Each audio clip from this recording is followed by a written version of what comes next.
just kind of get to reconnect here again. Okay, so first question is, and I didn't write them down again, John. Can you believe it? Did you have cereal for breakfast this morning?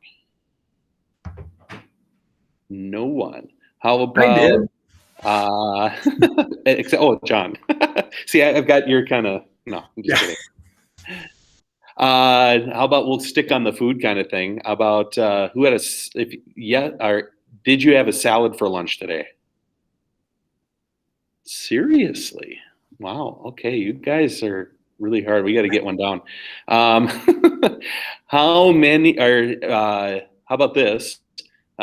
Did you have a kid who refused to work today and you kept going over to constantly remind them to stay on task and to do what they're supposed to do? There we go. I'd have one down on that one too. So you guys are good. A little late one there by Brianna. That's okay. Well, it's tough because it was like a homework day, catch-up day. So I didn't have students today. Real nice. How about this? How about, do you own a snowmobile? That would be like almost all of my kids, I swear, because that's all they talk about all day long, right? How about, did you do something outdoors this weekend? Okay. How about, did you watch any sporting events this week? Okay. How about, did you spend time reading this weekend? Right? And how about, did you organize a cross-country ski event in the last week? Nice. Okay, so see, John's hand is all down, so John is the one that loses here. And you could keep going for as long as you need to. If you wanted to write your questions down and be like more prepared, obviously, than I am, kind of a good idea. But you could look at what some of the answers are kids they give, and if you're watching, you see someone's figure go down to like, do you have a tattoo or something like that? Then they're in 8th grade, and you start to wonder, whoa, maybe we need to have a conversation here with mom and dad. Yeah, so that one, pretty easy. Kids can do it virtually, like we're doing it right here. And even if you had a mix, some kids live in person and some on the board, and they had their cameras on, and still be able to see them and the fingers that they have. It also works well with kids. They could just be even at their own spots in the room, still staying as distant from each other as possible. And I think that one would still probably work pretty well. Okay, so let's try one more here. And this one is called 3-word story. Okay, and I think what we need is, I'm going to pick on Amanda, okay? And Amanda gets to turn around. But I should say, you're going to need your microphones on for this one too, because you guys are going to be talking here a little bit to each other. And let me grab one thing. I think, Amanda, if you just close your eyes for this one, just for the first little bit, I promise we'll let you open them back up again. Okay. Okay, I think I would save that paper that I wrote it down on, but no, of course. No. Okay. I didn't. So I'm going to show a word here not to Amanda, because she's going to like cover her eyes, turn around backwards or whatever it is. And then Heather and Brianna, you're going to get to see the word. And we're going to try this with 3 people, John. I think this could work pretty good too. Okay. Then I'm going to say, Brianna, you don't have to close your eyes yet. I'm still explaining what to do. I don't want to give like any. Yeah, I know.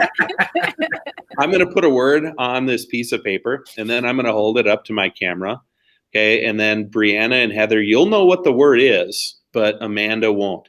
And then you're going to try to tell a story to get Amanda to say the word, but you can only say 3 words at a time. Okay. So you're trying to direct the story to get her to a point where she could say that particular word. So then we would go like, Brianna, you get 3 words, and then maybe it's like once upon a time or something like that, right? And then Amanda, you would say a long time ago or something, and then we'd go to Heather, and then she would have to try to direct it back towards that word, but you can only get 3 words at a time. that kind of make sense? Okay. And John, I'm going to just try the same word, and because I think we've got a much smarter group than what we had this morning. Well, that wouldn't be hard. Yeah. No. Okay. All right. So Amanda's closing her eyes. I am holding up the word here. You guys see what it is? Nod your heads, thumbs up. Okay. All right. Amanda. Brianna, we get to, or you can uncover your eyes now. The word's gone.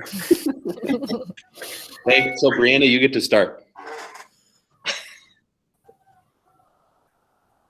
Good role model. And then Amanda, sorry, I should be a better director. And so I'm continuing the story with three Yep. words. We're trying to continue the story, giving 3 words. Okay, so good role model was found in. And then Heather, you get to go.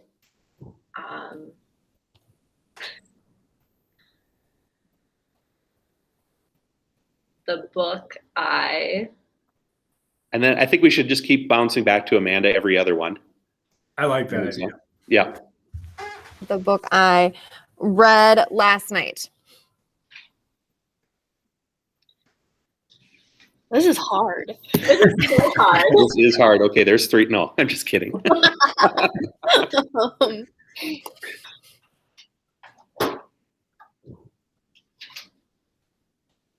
When I was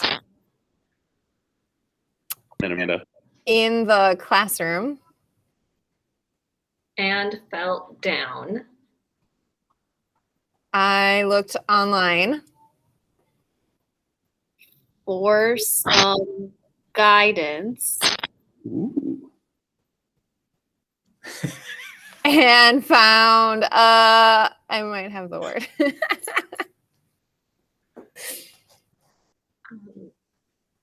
If you think you know the word, go ahead, just say it. Or wait, well, I'm thinking like counselor. No, not counselor. there yet? You're Okay. on the right track. You're getting there. So All right, you keep going a little said bit. and found a Yep. source of great Hope. And then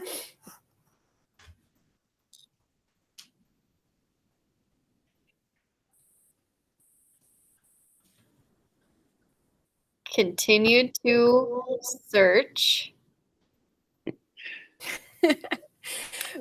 for more great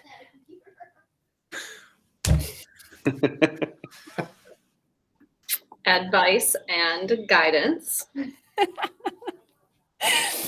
and someday I'll figure it out.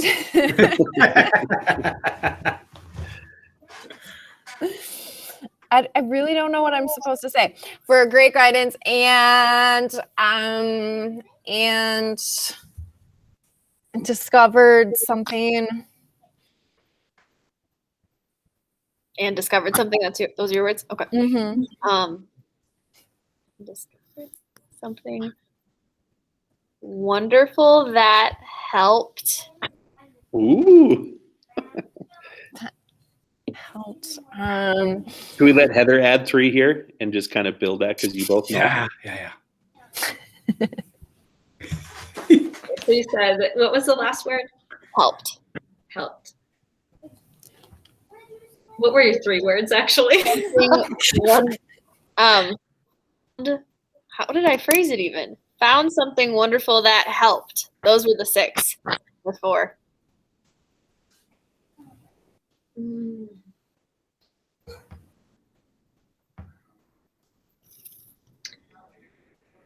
In my search.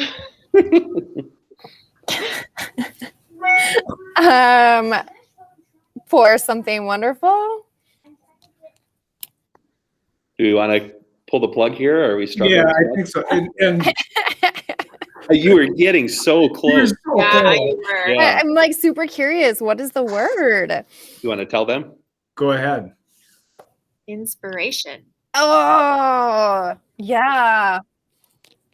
I thought for sure you had it a couple of times. Yeah, that's what I was like, oh, she didn't say it. We probably could have done this for an hour and I wouldn't have come up with that. I was like thinking of all sorts of words around those same lines, but inspiration was not one on my mind. But yes, I so close. So, there are a couple of things you could do here too. You could offer kids lifelines, if they wanted extra words, if you feel like they're getting frustrated, or bring in another person, to help feed the story along.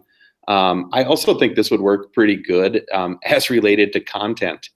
You could definitely throw out some sort of vocabulary word from just about any discipline area, and I think it would work pretty good. And I think you could do it, multi-levels of kids too. I think would work pretty well. So, the other thing I was just thinking is if you started this, the first time you go through it, maybe you give them all 5 words. Sure.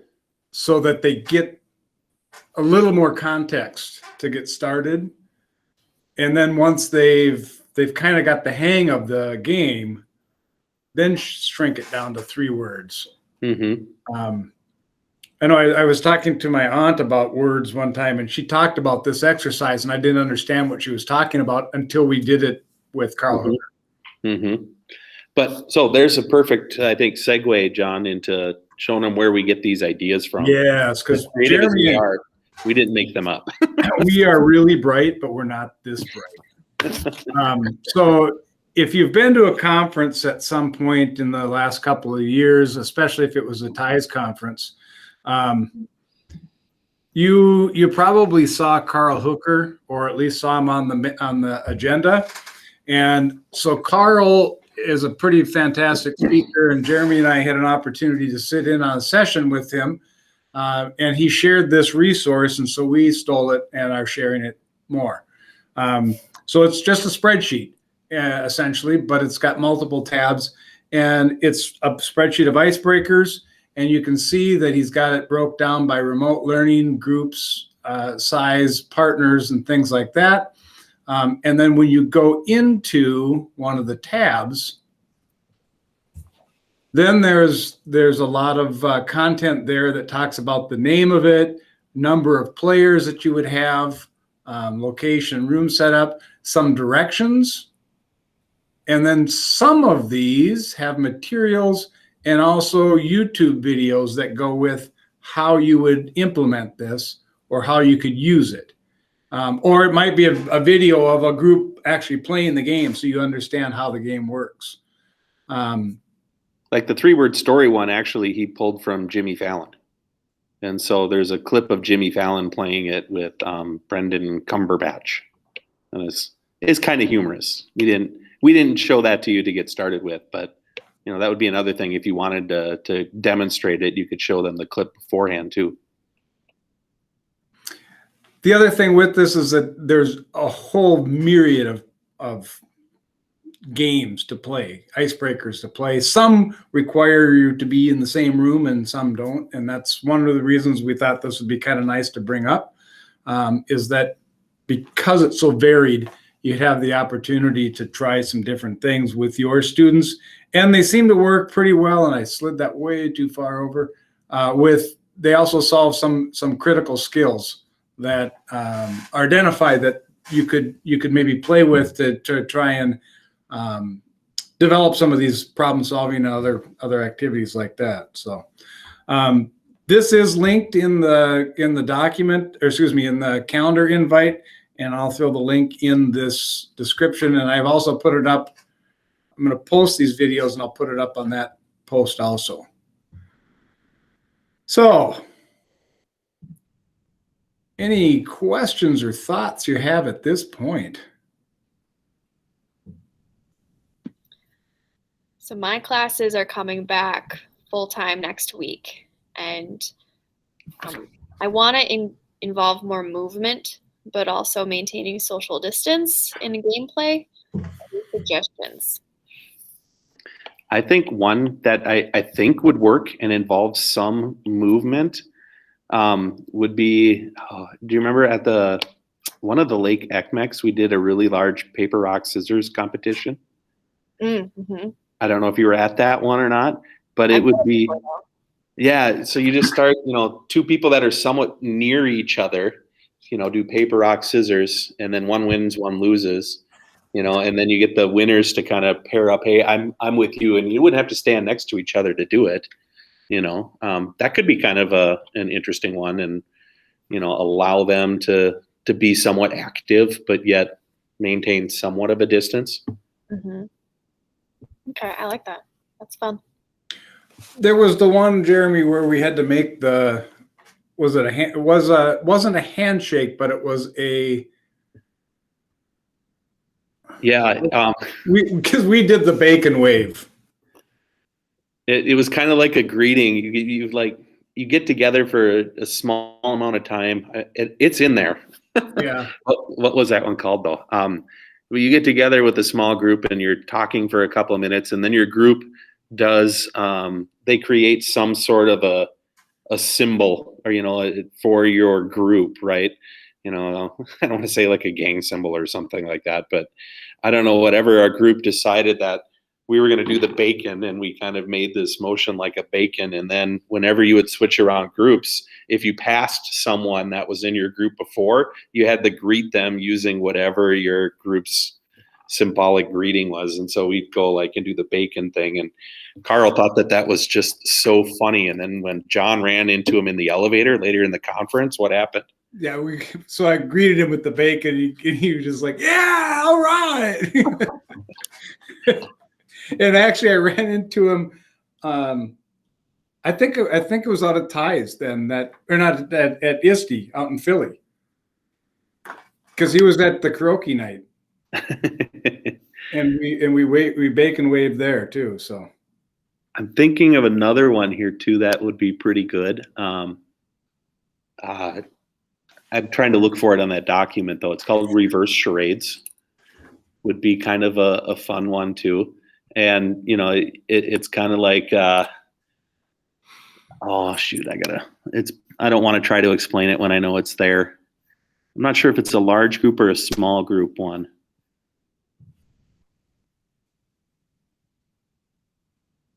And of course, when I'm trying to look for it, do you think I'll ever find it? Oh yeah, never gonna come up now.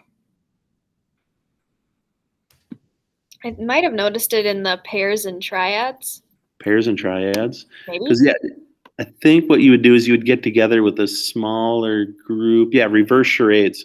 So you'd start out, partner A says something out, starts acting something out, and it might be like, hey, I'm frying bacon, and then, doing the whole kind of on that theme, aren't we?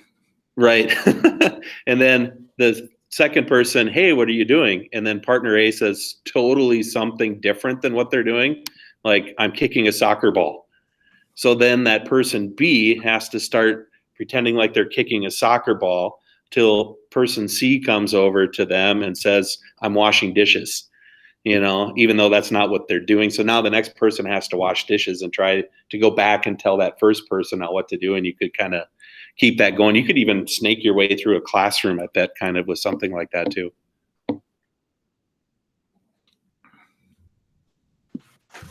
That sounds fun too. So, I mean, it's a huge reference, this sheet. There's quite a few pieces on it.